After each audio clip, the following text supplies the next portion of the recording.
What's up? Here we are. Hey, man, what's Clark A. Clark A. I'm in the seat. The hot seat. It is a hot seat, man. I know bit. it's a little hot. It's warm. I mean, when you're in it for so long, you get a little bit of sweaty. Well, thank you everybody for listening in today to the Building a Refuge podcast. We're grateful for our guest, Mr. Clark A. Crosser. Thank you, sir. Hey, what's for happening, being on. guys? It's weird sitting here and interviewing Clark because, Yeah, it is. I mean, we're only here because of Clark, right? Well, we've got the director in the seat. I know. And now we get to just. So I feel like I'm in a hot seat. Yeah, kind of. You are. And Be gentle. we have an assistant director on set today, Yes. right? Hello? She is actually the acting director on set today. And she comes from good genes, right? Yeah, so I'd like to think yeah. so. You have way better hair though, Sydney. I know. You have way better hair. I don't know about that. I mean, look at the Yeah, guy's no, hair. he does have pretty good hair. That's no doubt. So, but anyways, thank you all for listening in to the Building Refuge podcast, otherwise known as The Bar, right, Eric? That's right. We appreciate you all. We appreciate LDR Studios for hosting us and taking care of us and making us feel good and all that good jazz, right? I mean, right. if it wasn't for them, we wouldn't be here. So thank you to Clark and the team here at LDR. We're really appreciative for you guys.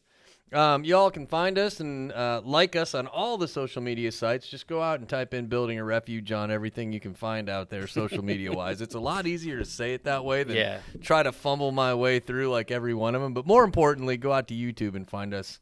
Find our channel out there, Building a Refuge. But before we get going, as we do, if you are going through anything, struggling, if you're out there that just need a little bit of help anyways, you can text the word refuge to 494949. It's a great resource. It's anonymous, so if you want to text that and have a good conversation anonymously, that's a great first step, I think. You can also use the National Suicide Hotline at 988. It's a great resource. They've kind of condensed a little bit easier to seek some help there anyways. Or text 838-255. And as we have in other podcasts, listen, our veterans are very important to us. We love you guys. We care about you. And, we certainly have a lot of resources on that front as well. But you can reach their hotline at 1-800-273-8255. So we just appreciate everything you guys do for us. That's right. Clark, thank you for taking time, man. I mean, we're humbled. We're grateful to you, man. Like we said a little bit earlier, kind of joking around about it, but we wouldn't be here without you, man. Everything that Building a Refuge is and what Eric and I have strived for in reaching out and hoping that we can hopefully be an influence maybe and help somebody is the reason we're here, buddy. So we're grateful to be here, man, and we appreciate you. All right, man. Appreciate it. Yeah. Thanks so for having me. Yeah, buddy. I love for it, man. having me. I see so much of it, man. I just, it's odd, but no, I love it, man. So why don't you do this, like, share a little bit of your background with us, man. I know you're you're kind of an Indy native guy, but a little bit of background. Grew up in Carmel, Indiana. Yeah, go Hounds. Not born and raised here, but born in Illinois, but moved here early. My dad was a home builder. Okay. So, great community to raise kids. No doubt. Extremely great community to raise kids. But, And I can't not say this because Eric and I believe we lived in one of the homes you all built. So thank you for that. Eller Run. That right? was one crazy. of our projects. I know it's a small world, and it gets wackier every day. Did you know that, Sydney? I did not know Yeah, that. right? That's actually crazy. Yeah. It's amazing, man. And it was a great home, by the way. I mean, fantastic home. He did good. My dad believed that everybody deserved to live in a home. If I'd have been smart enough to put a basement in that house, I don't know if I'd ever moved out of it. That's a good point. I don't think I had the money back then, honestly, for the upgrade, though. It did cost extra for the basement. I wish I'd have known you back then, right? Yeah. I had no pull. I was like working customer service. That's right. Dealing with the people that were mad. Yeah. So grew up in Carmel Grew up in Carmel and actually watched the American Dream happen in my house. So incredible. Yeah, that's cool, man. Pretty incredible. Yeah, I mean, just from what you've shared with us, man. I mean, you've had an amazing, I think, kind of and challenging, right? I mean, we wouldn't be here if you obviously hadn't run into some things in your life. Yeah, the whole life is a tragedy filled with joy. Amen. Yeah, you said that not long ago, right? Is kind of how I've seen things. And luckily, I've had more joy. Yeah, right. A lot more joy. Yeah. Well, you have such a great way, and I mean, look, it's why we do this, and I mean your outlook, man, is welcoming. I think just in terms of how we've got here and what we do, and you have a very optimistic vantage point, and I think eyes that look at the world that way, man, and a lot of challenging things that you've been through, man. Yeah. So yeah. So like growing up, I was always drawn to community kind of things. So Yeah. played baseball, and there was nothing cooler than. Did you play at the dad's club? Oh yeah, sitting in a dugout with your buddies, Oh, like yeah. every That's the best. Playing the field's fun as shit, but there's nothing better than chewing bubble gum and sitting in a dugout with all your buddies. Right? Talking about Reggie. Oh, yeah. Reggie. Yeah, man. I mean, it's like it was an amazing. The little athletic stuff, dad club stuff, was just amazing around here. Carmel's a great city. I mean, we lived in Fishers for 20-some plus years, and we just moved over there. But I lived there back in the 90s. And but it's a great area, man. Great community, great. I mean, I live pretty close to the dad's club, so that was kind of a pain in the ass on Saturdays. But yeah. that's just because driving around that place was a little bit of a pain. But all the kids are out having fun and getting fresh air. I know, yeah, right. There's a million little soccer kids, and baseball, and all that, man. Yeah. So you went to high school at Carmel High School, graduated in 1984. Right on. It's a great album, by the way, if you're a Van Halen fan. We the funny thing about the class of 1984 is they asked you what your class song you wanted. We wanted "Shout" by Otis Day and the Knights, and they said that had nothing to do with us graduating, which I was like, I don't know. Anyway. Did they throttle you on that? Oh yeah, they throttled us. They wouldn't let us have it. We had to pick a song called "A Fine Fine Day," which is a fine song, but in the end of the things, the song is about suicide, a guy ending his life. So it was a very weird thing. That's what your class song was? So we kind of revolted, and we made the Indianapolis Star. We were an abominable black mark on Carmel High School history. No, yes. Clark. And from that point on, it was assigned seating.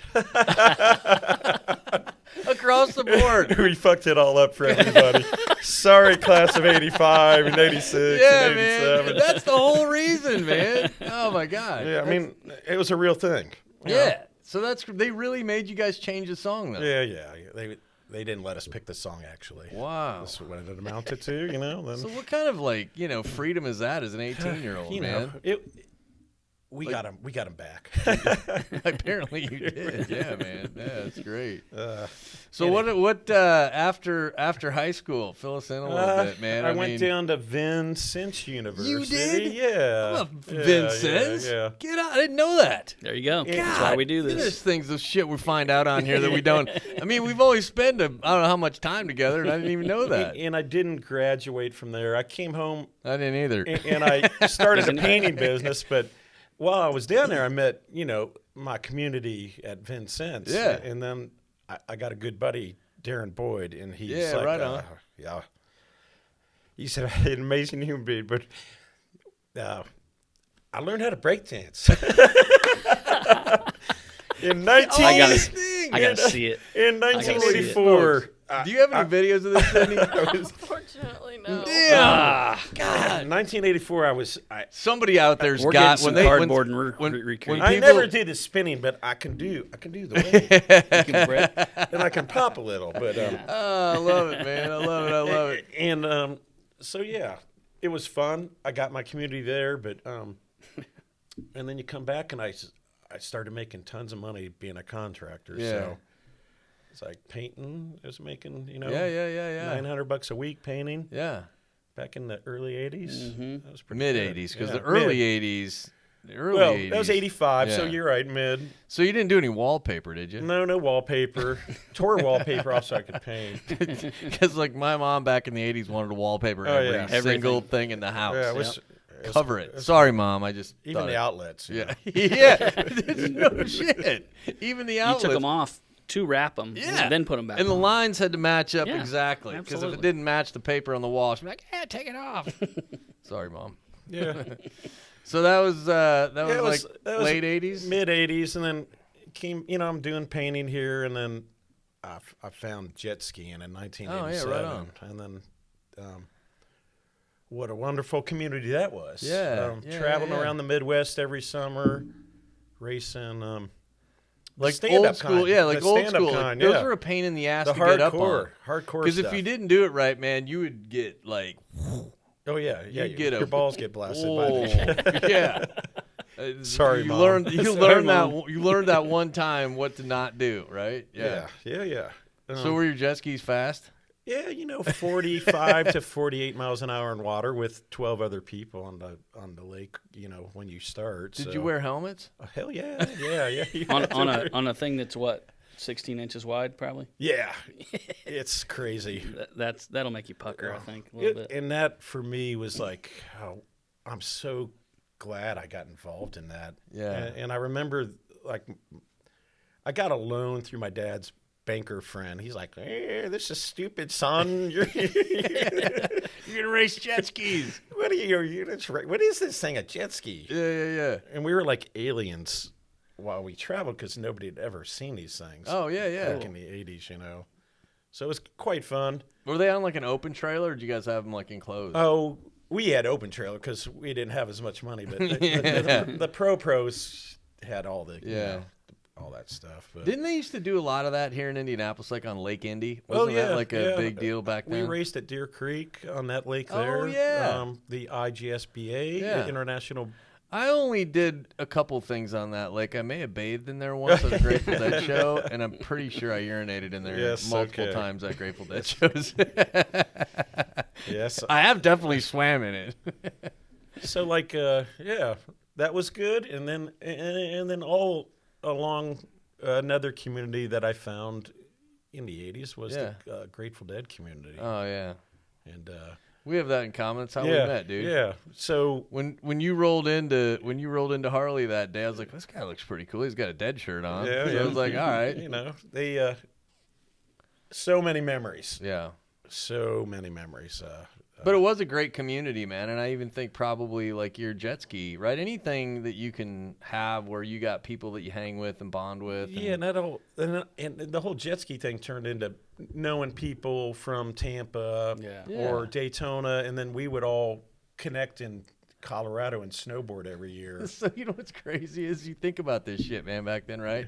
We didn't have phones and technology, man. You literally had to call somebody. You make the plan. Or leave them a message on a recorder, right? Right. Like, hey, this is Clark, man. I'll see you in Colorado in a couple weeks. And that they might not hear it for a couple weeks. Yeah. Like, oh, shit, Clark's in Colorado today. Right? Yeah. So when did you start, like, touring with the Dead?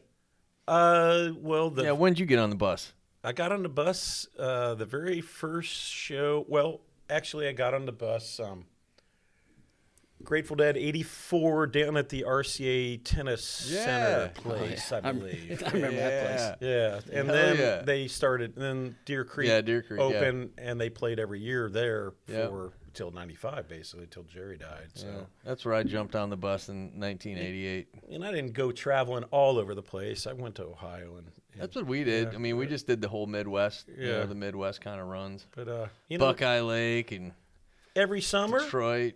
We would jet ski or wakeboard, and then hang out at the lake and go to the Dead show. You'd see all these amazing people that you didn't see all summer. Yeah, man. I mean, they're lifelong friends, and it was a different time for sure. Because I mean, like you said, there wasn't the social media aspect of it today, where you can connect with people today, right? I mean.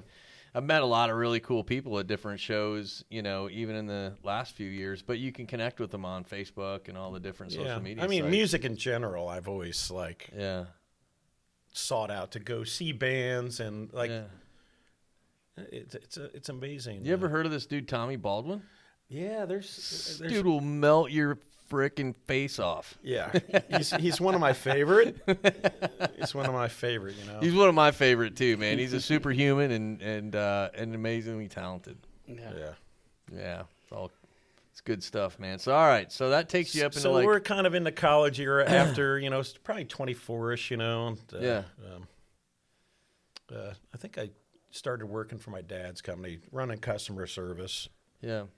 Did a 10-year stint there, like from till 95 is when I ventured out on my own. Okay, And I got since you. 95, I haven't ever worked for anybody else other than myself. No kidding. Yeah. That's awesome, dude. You I mean, did, you just did when you came out on your own. What'd you do when you went on your own? I did some contracting stuff and then ended up doing some home building. And Yeah. my dad, I went out to Colorado to do a walkabout. So and you did go to Yes, Colorado. Yeah. I love it. And Love it. I've been out in Colorado a lot snowboarding, Yeah. but I went out there and I came back and my dad was like, "Hey, you want to start like a building company together?" Because I think he saw that he was maybe going to Yeah. lose me to Colorado and not see me much, but Yeah. which is all a real blessing because he didn't live as long as I would have thought. But yeah, so we started a company, Crosser Properties, built over 120 houses up in Anderson, rent Nice. to own kind of deal. Cool. So I've kind of always been around the home building industry, Yeah. Yeah. and and then we're closing in on the year 2000, Yeah. Yeah. Yeah. and I met Ann. That Right would on. be my beautiful daughter's Yeah. Yeah. mother. Did you guys like here in Indiana? I mean, Yep. not out in Colorado. Yeah, yep. Right on. We met here. We had a softball team, group of guys, another community. Yeah. A lot of community Did you stuff. play? Did you play on the east side, Andy, or the west side? We played on the west side over there at 71st Street. Yeah. Oh yeah. Yeah. 10 years of so much fun. Oh, Same yeah. kind of thing. It's a community of people, man. Right. You're all working different jobs, but we showed up there every Wednesday Yeah. and we played, laughed our ass off. Yeah. We weren't very good. Doesn't Not matter many though, of man. When us. you're around people, man, it's like it's just good, like to be around, because you find out, like, hey, what have you been doing this week? You're like, oh shit, you find out.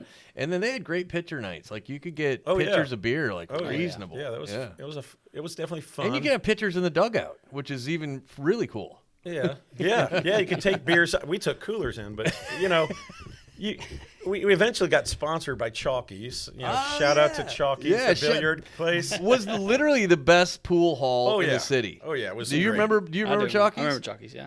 That's great, man. They had great like the pro length tables and Yep, all that. and good food. Yeah. And that's where the craft beer kind of thing started in Yeah, that right on. time frame. Yep. So there's a place called Three Floyds. Yep. They had a beer called Alpha King that they did not pasteurize or filter. Yeah.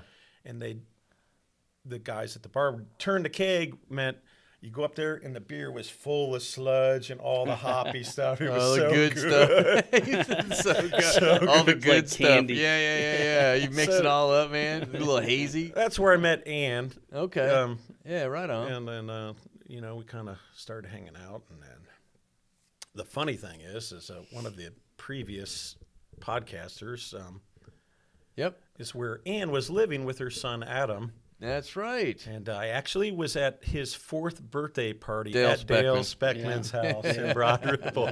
And I'm sorry about painting over your jersey, man. Yeah, tell them what you Dude, it was do. a big deal because that's what rang a bell with him when we talked to him about it. We were Yeah. like, "Hey, I think you know this dude, man." Yeah. And he's like, "Pretty sure he lived in the house." I was like, "But I'm pretty sure he painted over your jersey." He's like, I got hurt playing football and I was bored and painted it one armed." I was like, "Oh God, maybe I won't tell him that."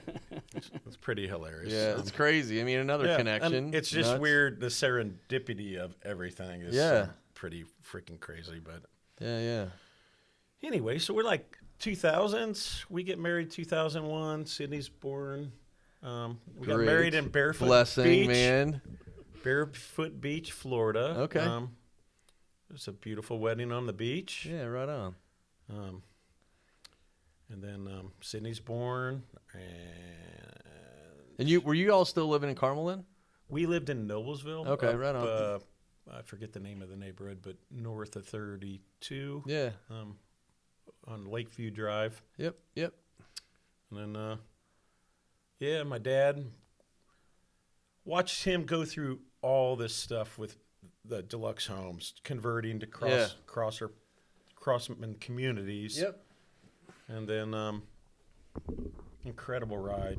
But then he sold the company to Beazer, died 3 months later. Yeah, I remember you telling me about that, man. That'd That's be tough. just a And, Yeah. So that was like that was big for me. Yeah, of course it is. Because I lost my business partner, my dad, Yeah, a really good friend, yeah.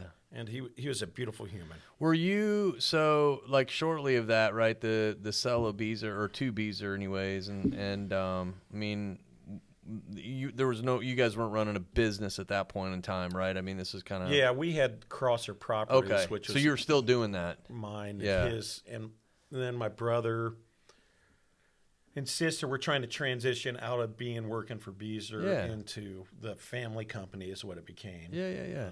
And then we built a bunch of houses, and then he died, and then you trying to figure out what your path's going to be. Well, I mean, as much as you've shared with Eric and I, man, I mean, I know your dad was a big part of your life, and any father's a big part of your life, especially when you guys are as close as you are, right? Running businesses and doing things together and stuff like that. And then when it kind of happens abruptly like that, you know what I mean? That's a shock across the entire family, man. Yeah, dude. And we had started a family foundation, Mm-hmm. and we did the St. Vincent's Hospital, Children's Hospital. Yeah. It's now Peyton Manning's Children's Hospital, but we did the playground Yep. Yeah. initially, and he never got to see the grand finished opening of all that. Yeah. It's kind of suck. And I remember going to that event and just weeping, sitting on the slide. Yeah, I mean, get it, dude. It was I mean, tough. yeah, man. And I mean, everybody's looking at me like I'm crazy. Yeah. But I don't think anybody really knew, Yeah. what that was all about. But Yeah. you Yeah. get through losing your dad, and that's a bitter pill to swallow. yeah, but you had your hands in that thing too, right, man? Yeah. I mean, so But you it's you instantly turn to, I got a family now, Yeah. And yeah, I mean, the one really creepy thing is Sydney was born on 9/01/01. So, Okay. like, she's born, baby, and the 9/11 shit hits. Yeah. And, man, I remember just calling my dad crying about, like, what kind of world did I bring my kid into? Yeah. Like, so Yeah. that's a chunk of the tragedy. And, Yeah. And all before that with the snowboarding and traveling, not all over the world, but the country. I'm Yeah. happy with the Rockies yeah, and New Mexico and Michigan Yeah. and all the places I love to hang out in Naples, Florida. yeah. Anyway, Did you guys travel when you were married? You and Ann married? Did you all travel like in that Not 2000s or? a little bit. Colorado trip, and then a lot of trips to Florida because my parents had a house down there. Okay, yeah. Mainly, you got kids and it's hard to move around. Well, that's kind of why I asked, right? I mean, it's when I think Eric and I, same thing. I mean, we're all relatively the same age, and around that time, early 2000s, you have kids running around, man, and it takes up time and it kind of changes dynamics and things Right. and so on and so forth. But we travel probably a little bit here and there. So yeah. So we kind of moving on from losing dad, and Yeah. we're looking to sell the house that we built through my dad's company up in Yeah. Noblesville, and picked a little lot Yeah. in Lock Haven, and I had my friend G see it just so he could pull the reins when shit got crazy. Yeah. Expense wise, like you can't afford $20 a square foot tile. Yeah. And it wasn't me telling my wife that, like. Yeah. Put someone in the middle there. Yep. Yeah. So anyway, took a year to build, and me and Ann pretty much designed the whole interior. Oh yeah, right on. It was really proud of it. Yeah. Beautiful house, and then you close in. Let's say we're in early 2000. Mm-hmm. We've lived there. Mark's born like right after we move in. 'Cause Okay. I remember the panic of every inspector I was walking through with, so I'd make sure I had the list as soon as he got to the car, and then I could turn around and fix it because Mark was going to be born soon, and our house wasn't done. You can imagine the anxiety that brings. Yeah. Absolutely. To Yeah. a beautiful pregnant wife. Well, yeah. But you had someone in the middle there, so Yeah, kind of. maybe not that time. Anyway, Yeah. so we get the house built, and I don't know. That's 2003, Mm-hmm. 35. Yeah. And then Ann's parents die both the year of It's 2005. only a couple of years difference. Only a couple of years in between, right? Like 3 months Oh apart. shit! Yeah, Okay. yeah. Wow. So that was some heavy shit. And, Yeah. And Ann, I think, had a lot of depression Yeah. going on with all that. But, Well, it's a lot of life changes, man. I mean, I could relate. I mean, I can have a lot of empathy for that. I mean, you go through loss like that, Yeah. man. I mean, it's been a whirlwind. yeah, dude. I Dude, mean, you shit, know, when you have that, when you have just in general, I mean, you know me, and we've all shared our stories together, man. I mean, we lost, including my brother and Sherry's dad. We lost 6 people in a year. Oh, wow. I can't even And it's, Yeah. but everybody's, everybody's story's different. Yours is, you know what I mean? Everybody's personal, right? It's personal Yeah. to them. But just to say, hey, man, I have empathy for you guys and what you went through. And Ann, I mean, because shit, man, I mean, it's just a lot in a very short period of time. Yeah. It's a lot. It's a relatively new life. Yeah. Us, we're only like, less than 5 years into a marriage. Right, You're right.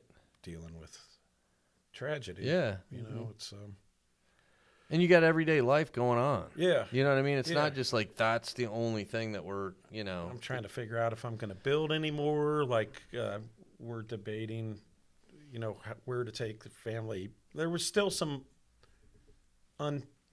because of the rules of when you sell a company, you have to hold senior stocks back for I gotcha. like several years. Yeah.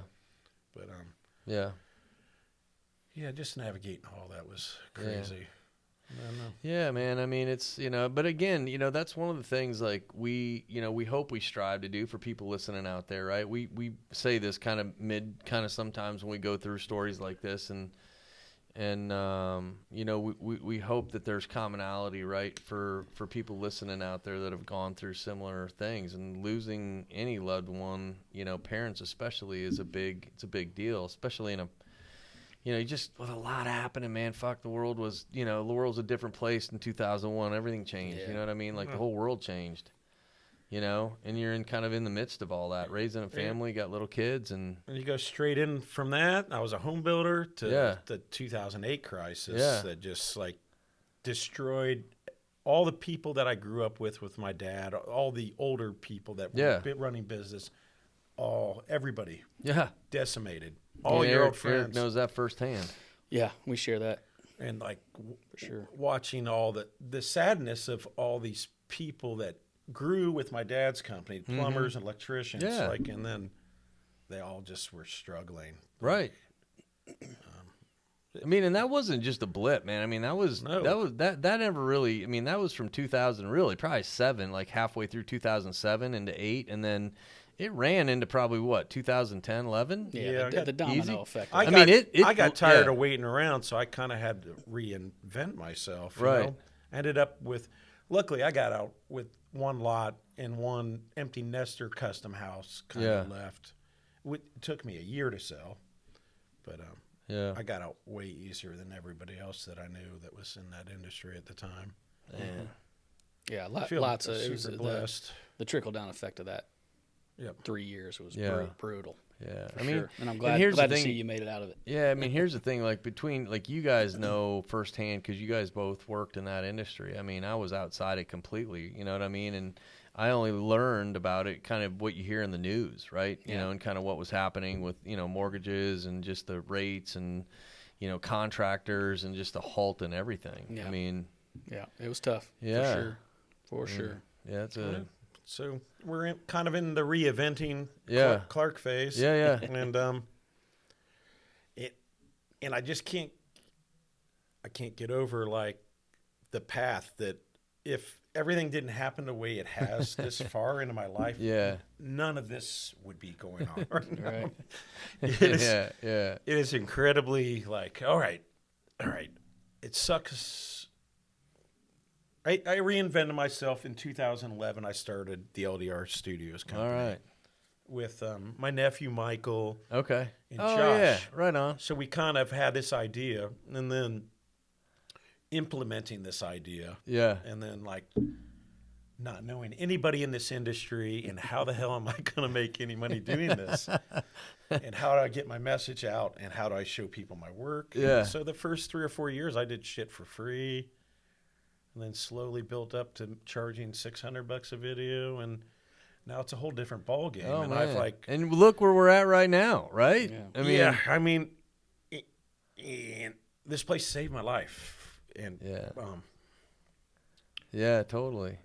And we're not even to the darkest part of my story. I got you, man. I'm with you, brother. I'm with you, man. I'm with you.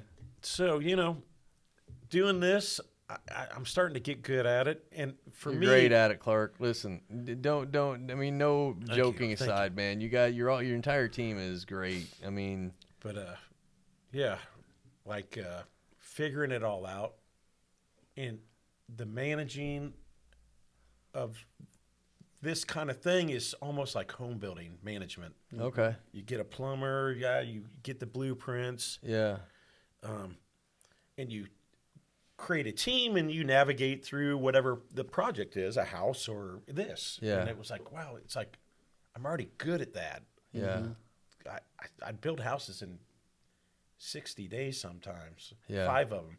Just little 1,200 square foot ranches. But yeah. I get people in there working and Yeah. they're like, I can crush it. yeah. So for me, it became I was a little sad to let go of my dad's legacy completely. Sure, that makes sense. And then it's Yeah. like, you know what? I think I'm going to build a legacy for my kids doing right this, and hopefully they'll get involved. Yeah. Right, Look who's Cindy? sitting in that chair Yeah, over there. right? That's awesome. She's been a huge help for us, man. Huge we were novices. I don't even know if novice is the right word when it comes to TikTok, right, Sydney? And we were like, "Hey, can you help us?" Is Yeah, there a sure. word before novice? I don't know Infantile? what. Yeah, moron. Ridiculous? Yeah, I Yeah. don't know. There probably is a word for it. I just don't know exactly what it is. But so thank you, Sydney. You're welcome. And then like, all right, I was just looking at time. Yeah, no, we're good. Yeah, look at you. I love it. See, he's way more comfortable. We kind of side eye the time over there. We're like, okay, all right. Yeah, what is it over there? Yeah. Things, because of all the stuff our family had been through, things became a little tougher, like to manage marriage-wise, and Yeah. So 2018, I mean, for the beautiful house that we lived in, there was so many wonderful, beautiful memories there, but also we had, we reached a point where we couldn't live together anymore. Yeah. Let me do this really quick, because I hope this is a good, I want to kind of transition to hear something really quick before you get to this, because I think it's important for people that are listening and people that maybe not know this dynamic that listen into this and what we're doing at Building a Refuge and how we got to this point. So, I'm probably a little more well versed, I guess, because you and I've talked a lot, Clark, in your story and so on and so forth, right? But just for people that are listening, in terms of what we do at Building a Refuge, and Clark, you're such a huge part of that. And you talked a little bit about how this has been a serendipitous adventure, and I don't believe in chances, man. I don't believe in that just happened by chance, right? Mm-hmm.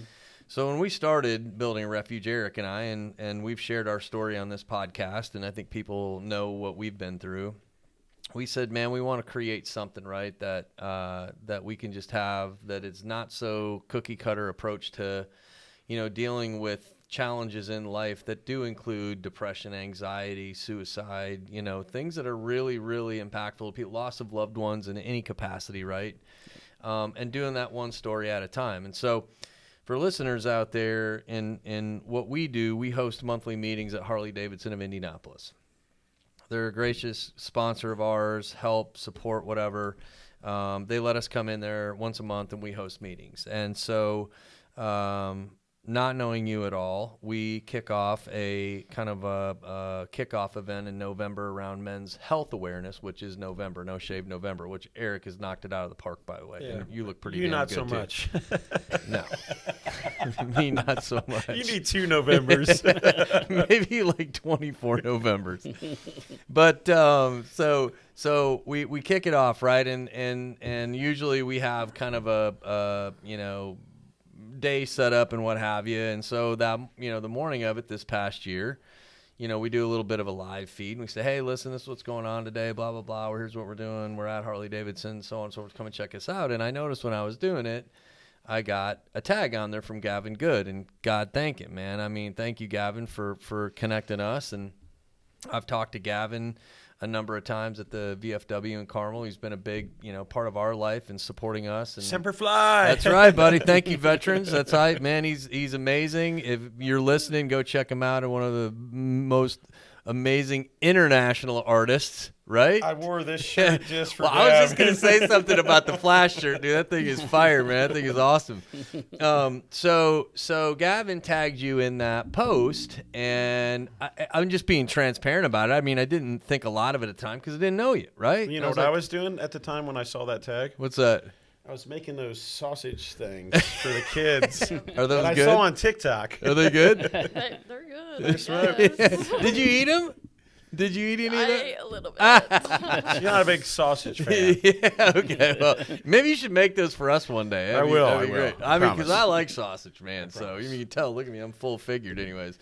So It's a beautiful figure, by the way. Thanks, Clive. I mean, I can't grow a beard, but I know how to grow a body, man. You know what I'm saying? So anyhow, so Gavin tagged you, and Erik and I, we went up, about the day or whatever, and then you come walking in, and I kind of did a double take because, like, man, I wonder who this dude is. Like, it's almost 3 o'clock or whatever, and I noticed your Grateful Dead shirt because I think I told you that right up front. I was like, this guy looks pretty cool. I'll go say hi. I mean, if you got a Dead shirt on, it's hard for me not to go over and want to hug a feller. It doesn't matter what shirt a they're gonna feller have brother on. a feller brother on the bus, man. So You don't have to have a Grateful Dead shirt Yeah. for you to go say hi. So I went over and I introduced myself, and then you shared with me, you know what I mean, the loss of Adam and kind of what you were going through, and that day was coming up, the 3-year anniversary, and so on. So it was hard on you, right? And that's my son. I calling. love it, man. Yeah, good job, Mark. Hey. Yeah, call out to Mark, buddy. Hey, get in here. We need you to come in. I think Mark's hungry. That's great.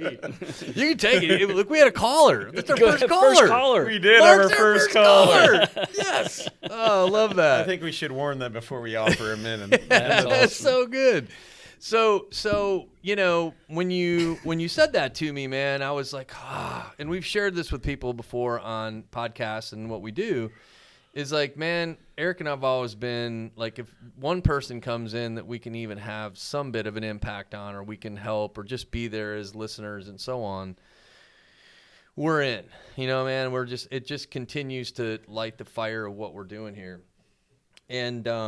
And we were like, hey, man, come on over. Let's talk. And I think my stepdad was there, and obviously Erik was there, Chris was there, a bunch of our friends were there, and it was cool, man, because you sat, you hung out, you shared with us kind of what you're sharing right now. And at the end of it, when Erik and I were like, well, hey, man, like, what do you do, Clark? Because we didn't know you at all, right? And you're like, well, I have this recording studio, LDR Studios, and I do music videos and shit, and I do podcasts. And Erik and I were like, no shit. Because we literally, for the past 6 months previous to that, to a point where I was getting ready to buy a bunch of shitty equipment, and we were going to try to do this on our own. And you come along.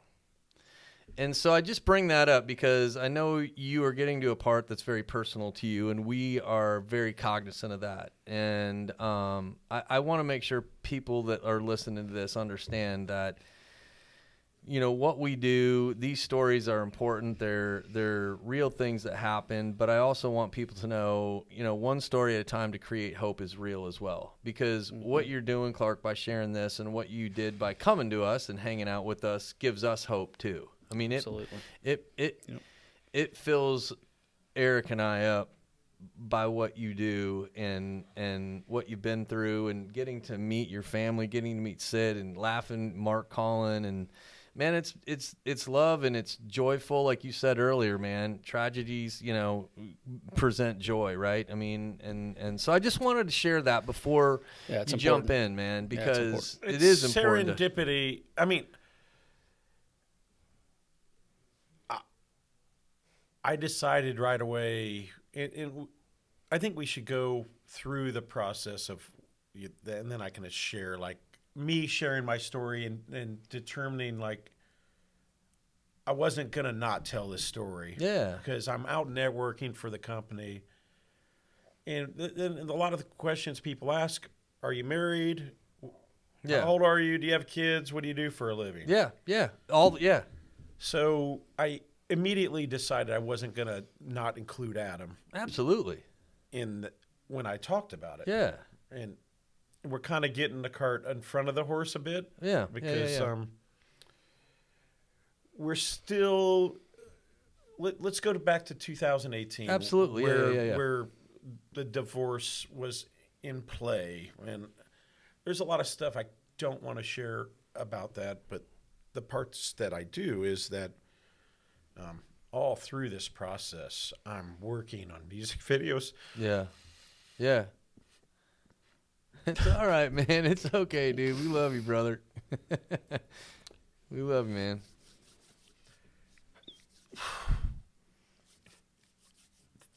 It's all right. This place saved my life. Yeah. And we love you for it, Mo, man. Yep. I mean, and the passion that you give us, man, is real. I mean, it is.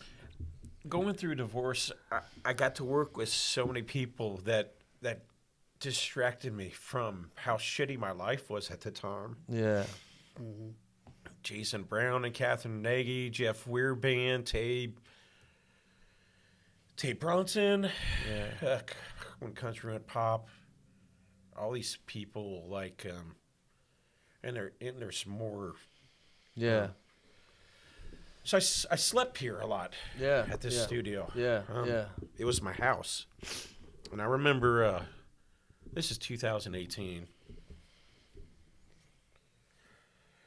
Shooting a video, and we're moving everything out. My bed, my life. I didn't have any clothes, so I'd go to concerts so I could get a new concert T-shirt. So I had a clean shirt to wear the next day. Fucking great, dude. Yeah, that's fantastic. So, if I would fuck the setup right now, I'd come over and hug you. So anyway, this particular shoot, this is divorce. So there's the divorced people that saved me, like, and Jason's got a beautiful family. And the first weekend we were shooting this, we shoot at his house, and I hadn't seen my kids in a while because of the, situation. Sure. But I remember how much joy I got out of just watching him interact with his kids while preparing to shoot this video, the beginning of it. Yeah. So that was the weekend before. The weekend after, we're here, and it's a late Friday night, and they got my fucking bed in the back. The crooked bed. Yeah. You flip over, you got to turn your... Anyway. It's not the best couch to sleep on. There's some people here that can attest to that. Yeah. Anyway, so 2018, New Year's Eve, it's 2019. And I'm working through all this with talented people, but June 19th, I think. Yep. We spent 16 hours with a mediator, I guess you would call them. Gotcha. And settled on a divorce. Living in a shitty ass apartment that I hadn't lived in an apartment for a long time, so with 4 people and a dog, and Mark and I had to sleep together and shit. Yeah. It wasn't fun, but we made it. Yep. And then Chicken. You want to take it? No. I mean, it's our first caller, dude. No. I mean, come on. He's a part of the family, man. Sorry about that. That's twice, and I have my ringer turned off. Actually, Yeah. It's tricky though. I see what you did there. Oh my gosh, that's fucking beautiful. Oh, that's great. Anyway, so we're into 2019, and I'm certain there's no way out of getting divorced. And then June 19th, I think, get divorced, and that whole thing's like, it's a loss in itself. Like 18 years of marriage, and that you're just done. Yeah. You're single, or you're thinking about what the hell am I going to do being single? It's been 20 years since I've ever, it got weird. Yeah. It's weird. Yeah. No, I mean, Yeah. I know. So 2019, June, we get divorced. Looking around for houses, and the market was really tough because, like, if you didn't have money ready to buy a house on that day, yeah. you didn't get a house. Oh, you're right. No, you're right. So, like, anxiety, Especially in Carmel. and depression out the ass of just, like, I want to find my new home and my new beginning. Yeah. And trying to find my new beginning, found the house. We found the house. Closed on November 8th. And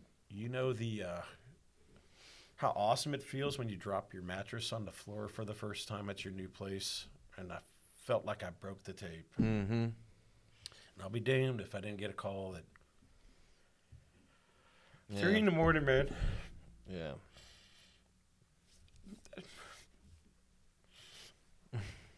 I love you, buddy, man.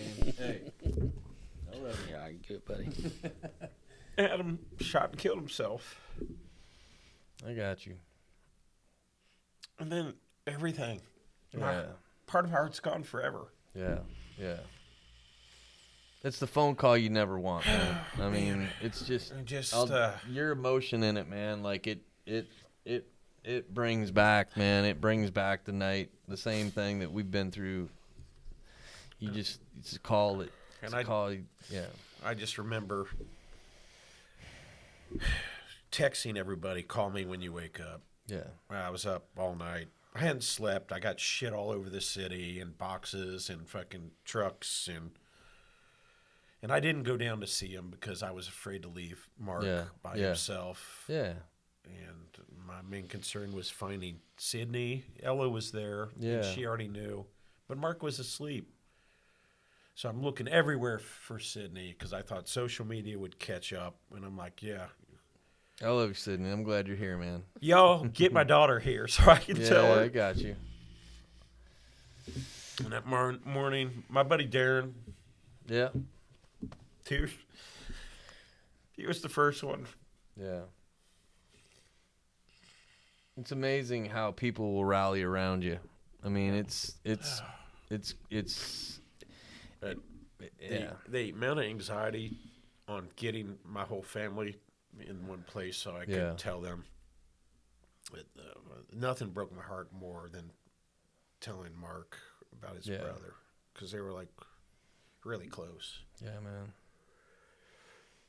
And so then you're dealing with it. I'm moving in. I got a funeral to plan. I got people coming in town from Tampa, and it's a giant shit. It's a fog. Yeah. It's a fog.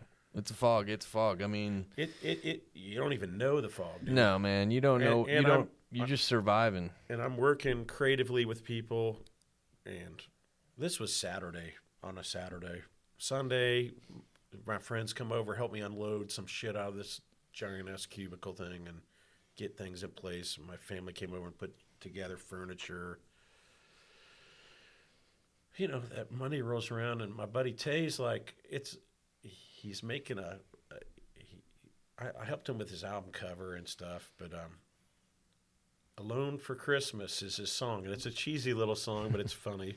Yeah. And I went out that Monday. I called him because it was snowing, and he wanted it out by Black Friday. Yeah. And I was like, you know what, man? We ain't getting no more snow before Christmas, so we got it. That's what I love about you, Clark, man. Like, you have a way of, you know what I mean? Like, you just have a way about yourself, dude. But I filmed this video called Alone for Christmas. Yeah. And some of it's a Christmas song, so Sure, we wanted sure. snow. Yeah, and I get you. Krista Mart was down there, so I was like, all right, we're just going to go walk around and film this shit. And I was in canvas tennis shoes. I didn't have a jacket. And Tay's like, dude, are you okay? I don't remember any of it except for watching the footage of what I shot. Yeah. When I lost Brent, man, my brother, in the same fashion, I don't remember probably a good 3 weeks of shit that went on. I mean, my parents were so just like when your feelings come out the way they come out, Clark, it just brings me back to, you know what I mean, like that. And it's okay. I mean, that's why you are so, I mean, it's why I love that you're in our life and you're a part of this, man, because it's helpful for me too. It's very helpful for me. I never got to finish grieving my divorce. Yeah. And I went straight into this. And thank God for fucking everybody that I've worked with in the last 4 years. Like, they're family, man. I don't give a shit what people say. Your friend, yeah. They literally saved my life. I've drove out to a field and wondered where the best place to stop the pain. Yeah. Yeah. Yeah. I mean, and then I get caught up in doing all this work, and then, you know, you start hearing about COVID coming, and this is leading up to the year anniversary, the first year of losing Adam, and it's just a blur. Yeah. It's a blur. I can't even.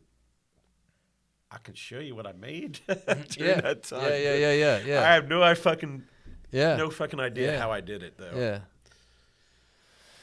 So we get to we're dealing with grieving and trying to figure out where Sydney and where Mark and where Ella and even where Ann is with grieving, and you're hoping that I don't know where I'm at. Right. I have no idea where I'm at with any of it. And then, you know, basically November, December, you know, December sucks balls because it's Christmas. I still am not a big fan of Christmas anymore. Used to be my favorite holiday.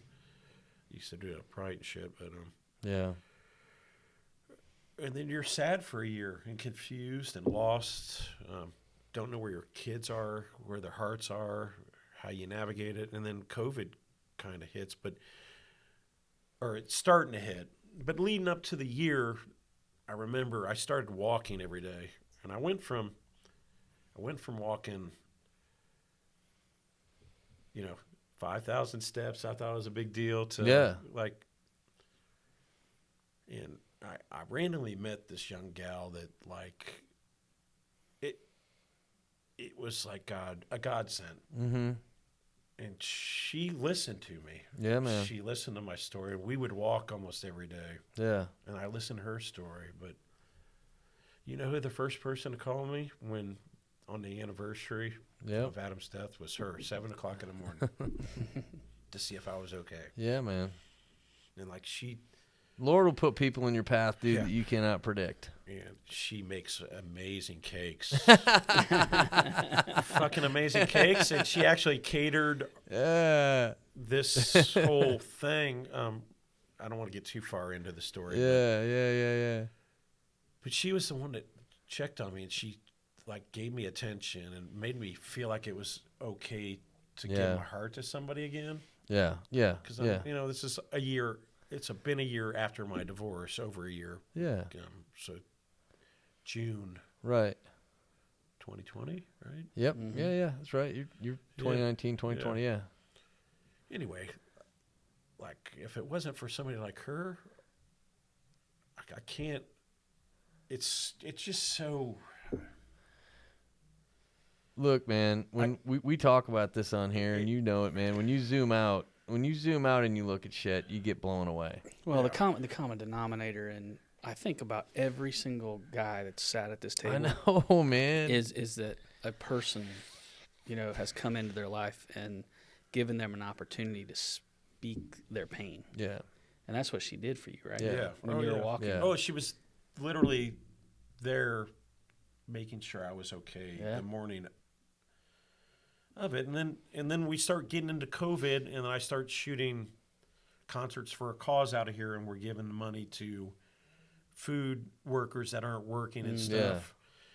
And this all parlays into this thing called City Sounds, which was like just incredible idea. And we fucking 19 DJs shot on a green screen. That's nuts. That's awesome. Yeah. And the one Saturday we had 10 hours of straight shooting, like strictly Holy set up. smokes. And so Natalie, oops, I wasn't supposed to say her name. I gave her approval. That wasn't her name, was it? sorry, No, no. no, that was yeah. Anyway, she's Bleep it out. she's the sweetest girl ever.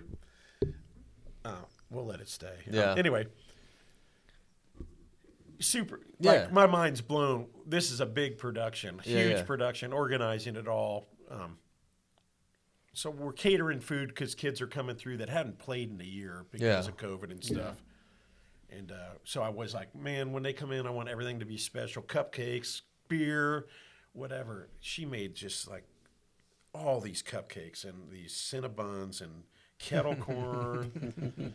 And that's the same thing. When she knew I was coming here to do on that day, she called me first thing in the morning and goes, I know you're busy. I'm just going to bring the food to you. Like, and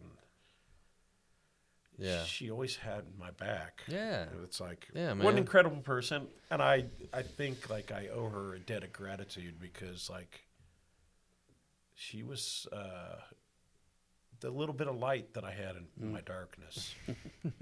Amen, man. I mean, amen. We do need to let people that have done those things for us. Yeah, that's a great call It's out. special to let them know that, because sometimes they don't realize what they do for us. No, man. No, and I told her I was going to involve her, and I was like, I won't use your name, I promise. Whoops. Yeah. No, I mean, look, and like I said a minute ago, man, I mean, it's hard, it's hard sometimes to see things that are, right, that are passed right in front of you, right, man? And you look at people that come in and out of your life at times, and it's obvious that she was somebody that came into your life at a perfect time. Yeah.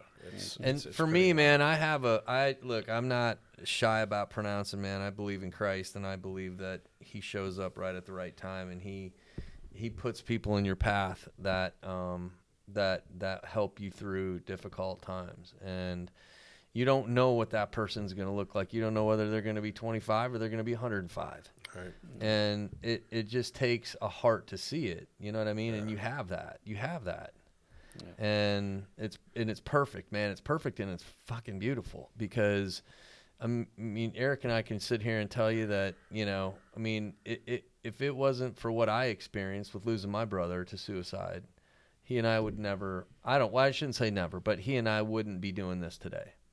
And it's all because of one guy that showed up in our life, and that's Rusty Kennedy. And it's just crazy, dude, when you zoom out, man. I mean, it's just nuts. I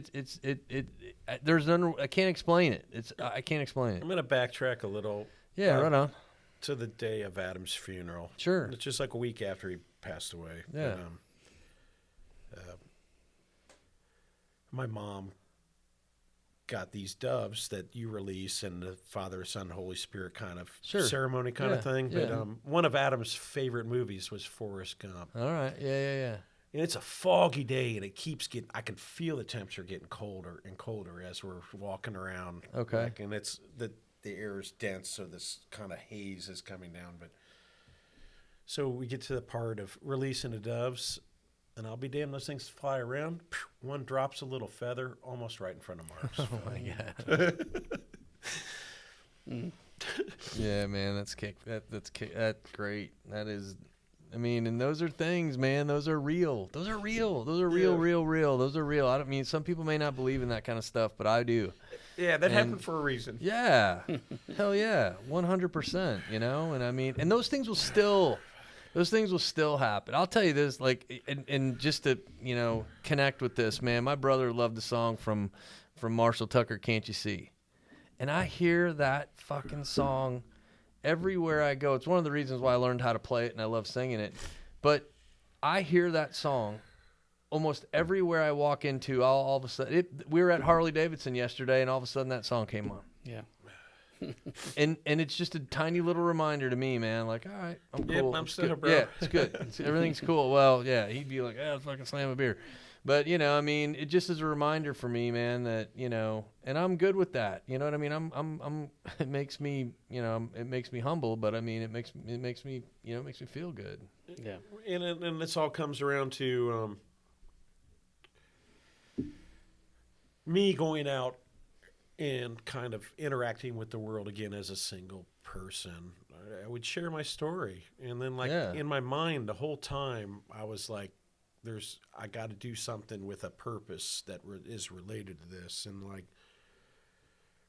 And then when I saw the post that Gavin tagged, I knew that this was the purpose. I could have recreated this on my own, but I thought it was better to join forces. Oh, man.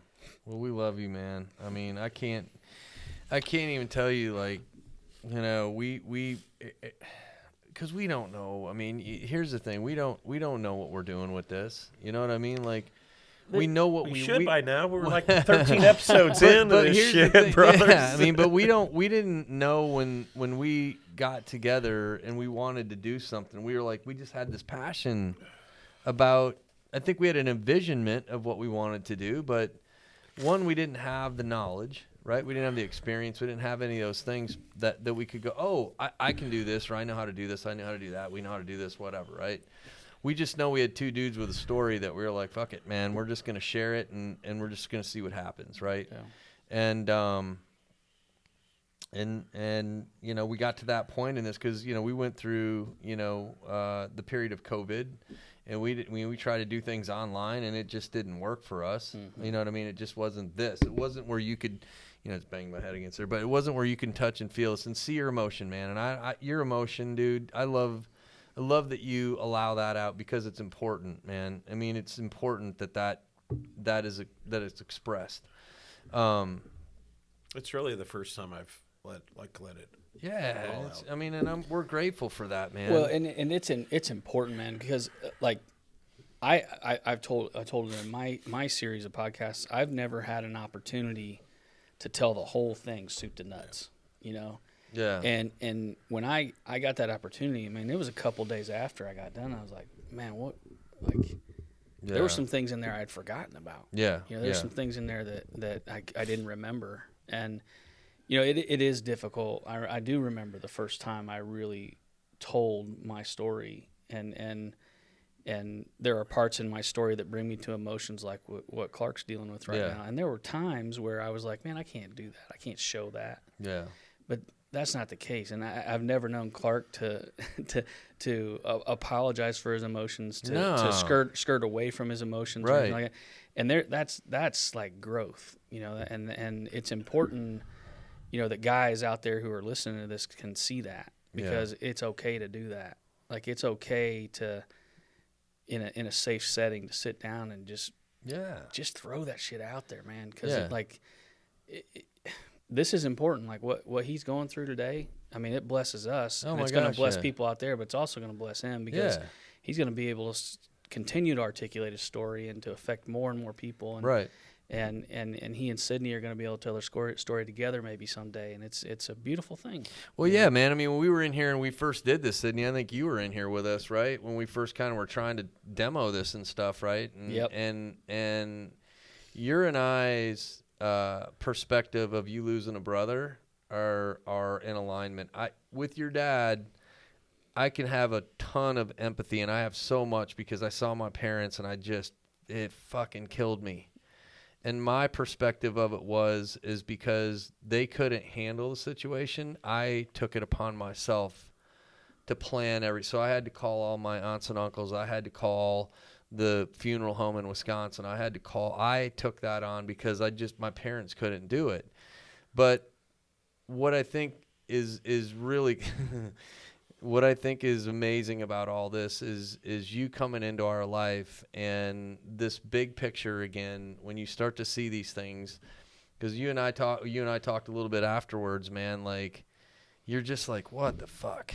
You know what I mean? And we see our parents. You get to see your dad, today expressing and being vulnerable and being courageous, really. Absolutely. And telling a story. And you have a story. I know you do. I know you do. I believe it in my heart because I know I do. And I had the opportunity of sharing, the story and shit. There's some things in there that I still haven't shared, because of just I'm past it, frankly, and this just has to do with family shit. But your perspective and my perspective are very similar. And you take age off the table, it doesn't matter. Brother, sister, brother, sister, whatever it is, man. I mean, it doesn't matter. Yeah, for sure. And it's just one of those things that, I don't want anybody to have to go through. But here's what I do know, man. We live in a crazy fucking world, all right, with a ton of pressures, with a ton of differences, challenges, shit like that. And we know these things are going to continue to happen. And we only can hope that what we're doing, to your point, Clark, from a passion perspective, and God, thank you, man, for coming into our life, we can impact somebody. Yeah. I know in my heart that somebody's going to hear this and it's going to impact them. And maybe it directs them to our, to our pages, our website. It's kind of there, but maybe it directs them to us to come and talk to us, and we can create that chill environment where somebody doesn't feel intimidated, right? You know what I mean? Like they can't share their story, because we know it helps. So Clark, I'm curious, like with LDR Studios, you said earlier it saved your life, right? Yeah. We know what we want to do with building a refuge in this podcast, but LDR Studios as a whole, what's 5 years look like from now with LDR Studios? What do you want to do with that? With this vehicle? Yeah. I think things like this are important, but also I was fortunate enough to live in a household where a legacy was left behind, a pretty significant one. Mm-hmm. Kind of on a different path, but I would love to leave, maybe not the same impact my dad, because he was a baller motherfucker. Savage, man. You are savage. I love it. If I get halfway to something like that to leave behind to my kids, and to I think it was important for me to show my kids where I was with all this. Yeah. Yeah, man. And the whole thing for me is like when seeking, like, you guys came into my life when I was looking actively to do something with a purpose. And yeah, the stars haven't aligned, or whatever you want to say. But there's a reason we're all sitting here with our fancy new studio going on. And your shirt that I spelled wrong, but that's okay because we're going to call you Clark A anyways. And the crew keeps on getting bigger. Yeah. And the crew keeps getting bigger. Yeah. I want to keep sharing a message. Amen. Not only with this, but I want to work with creative people. I want them to have a place to come to show us how creative they are. Yeah. I don't know if it's called collective or a community. It's another community. Yeah. It is. You're right. It is, man. Yeah, no doubt. But I love the fact, man, that that you know how to bring people together, dude. Like you bring people together in a way that is amplifies their creativeness. And it's just the vibes you bring to all this, man. You know what I mean? Like it's the vibes that you bring to an environment that is like, all right, this is cool. I'm good. Like, man, I know you've opened it up to us, and I'm like, shit, man, I just like going and hanging out. You know? Well, and for me, I mean, I think I'll speak for both of us. Yeah, we are very technically challenged, and to watch Dustin and Mike run around here and do the things that they're doing, and then watch me too sometime. El Director Clark. I'm trying to pass on a little bit of stuff. It just blows me away, and that's exactly what you were talking about earlier with putting those pieces together. Like you're great at putting those pieces together, and I think these are two gigantic pieces to what I think collectively all of our goal is to bring hope to people. Right on. You want to bring hope to your kids. We want to bring hope to our kids as well. That's right. Our families and and that legacy. But ultimately, the guys that are listening to this podcast, or the wives and girlfriends of people that are listening to this podcast, there is hope at the end of this thing, and he personifies it. Oh my gosh. I mean, absolutely. It just oozes out of him every single day. And I just love being there with him. Yeah. Gives me peace. Oh, I mean, it's just, here's the thing, as challenging as these stories are to tell and to listen, and to you guys, man, you edit them, you, Dustin, and the team, you guys watch these things. I think Dustin has to edit this one. I mean, and he does an amazing job, but I mean, I know in my heart, man, it's gonna touch somebody. It's gonna hit somebody. For sure. I know it, because and listen, I'd be remiss if I was like, I'd been doubtful in the past, right? You and I've had this conversation, and as soon as we've had this conversation, we just get smoked, like blasted. And you walking in that day, man, has taken us to a completely different level in being able to get our message out and what we want to do. For sure. You're a part of this team. And forever will be, dude. We're not going anywhere, Yeah, Dustin's you're a part screwed, of the team. Man. You know what I'm saying? And I mean, that's what's fun about this, because we're seeing, like, what Erik and I were hoping to have happen. It's happening.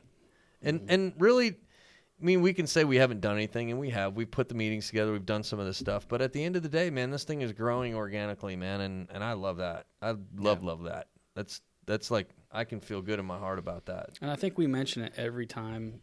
I think I've mentioned it in every podcast. But that first thing with guys who are hurting is that decision. And Clark made that decision to tell his story and to speak out and to talk to somebody. Yeah. He, the walks that he went on, those types of things. I mean, being vocal and letting people know what's going on in your world is incredibly important. And I think that message was loud and clear today. Oh yeah, no doubt. Yeah. Thanks, guys. Man, we love you, dude. Yeah, I love you too. You're man. my brother, and I'm just grateful that I only cried 3 times. Well, you can. You can cry 5 times. It don't matter. It's the rawness of what we do here, man. You know what I mean? And it's real. I want people to know it's real as fuck. It is real. It's real. It's real emotion. It's real shit that people go through. And or am I a really good actor? Well, if you are, there's an Academy Award around here somewhere. I'll give it to you, as long as you don't slap me in the face on stage. Okay, don't do that. But Clark, thank you very much, and Dustin, thanks, brothers. team, you're all awesome, man. And as we said at the front of the show, if you are struggling, by all means, reach out. We have a couple resources, and I'm not remiss if I don't say this, but you can text 494949 the word refuge to it. It's anonymous. It's a great first start. You can also use the National Suicide Line at 988. You can text 838-255 as well. And if you're a vet out there, all these resources work, but you also can call 1-800-273-8255 as well. And we really appreciate and grateful for all of our veterans. But I love you, man. I'm so blessed to be here. We're humbled to be here, and grateful for you to share your story, bro. All right. And thanks, Sydney. We appreciate you too. Thank you. Thank you for being here. I'm so honored to be a part of all this. We want you here every time we do these. Get in here. I wish. That's right. Get to work. I will. All right. Thank you for listening. Thanks. Bye. God, I need a refuge, someone I can talk to when it seems all hope is gone. So build me a refuge, somewhere I can run to, someplace that feels like home.